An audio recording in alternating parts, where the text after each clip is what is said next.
Je poursuis avec le 4e épisode d'une société à bout de souffle. Les drogues, fuites et abandon collectif. On en a long à dire. Il y a des gens qui ne tiennent plus, alors ils fuient. Pas toujours de façon spectaculaire, pas toujours visible non plus. Parfois doucement, parfois silencieusement, et d'autres fois chimiquement. Les drogues ne sont pas toujours une recherche de plaisir, hein? Elles sont souvent une tentative d'anesthésie. Anesthésier la fatigue, la douleur, l'angoisse, le vide et même le trop-plein.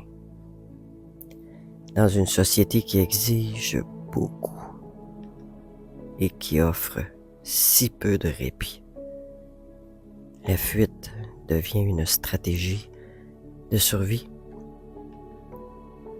On continue de fonctionner, mais oui. On continue de se lever.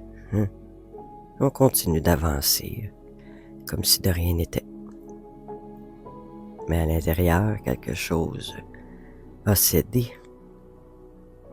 On parle de dépendance, on parle de consommation, de chiffres, de crise, de coûts. Mais on parle rarement de ce qui pousse à fuir. Rarement de l'épuisement accumulé. Très rarement aussi de la solitude chronique.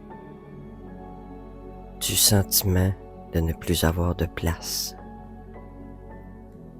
De ne plus être à la hauteur. De ne plus savoir comment tenir le coup. La drogue devient alors un refuge temporaire. Un endroit où le bruit s'apaise un peu. Où la pression diminue.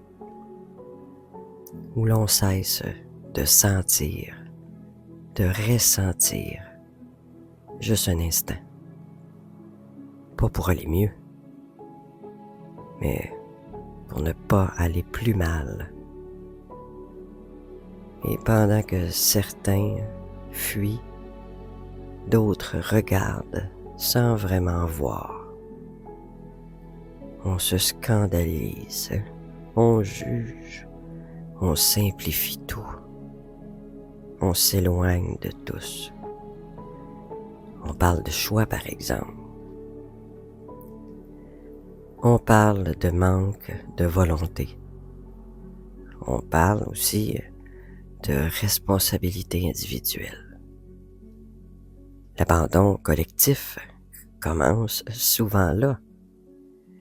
Quand on réduit des trajectoires humaines à des échecs personnels, quand on isole ce qui est pourtant systématique, et quand on oublie que derrière la fuite, il y a presque toujours une très grande détresse. Ce n'est pas une excuse, c'est sûr. Ce n'est pas une glorification non plus, ni une banalisation, mais bien un constat. Une société qui n'offre pas d'espace pour respirer verra toujours certains chercher l'oubli ailleurs. Ignorer cette réalité ne la fera jamais disparaître.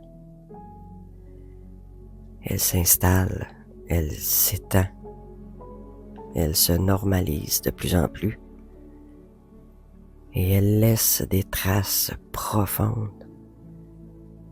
Des traces dans les corps, dans les familles, dans les liens sociaux, dans le tissu même de la société. Dans cette série, on ne regarde pas la fuite pour la condamner.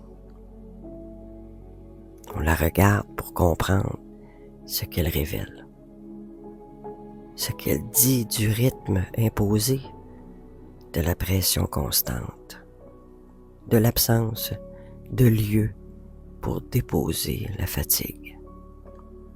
Parce que les gens fuient, parlent souvent de ce qu'ils n'ont plus la force d'affronter seuls. Et parfois ce n'est pas la drogue le vrai problème. Oh que non. C'est ce qui rend la fuite nécessaire, le vrai problème.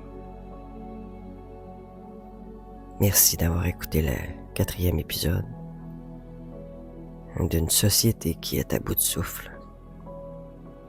Je vous reviens dans quelques jours avec la 5e partie et la dernière pour cette série-là, parce qu'il en aura bien d'autres. J'en ai plein de sujets à vous parler. Merci d'avoir écouté. Merci de liker. Merci de revenir pour la suite.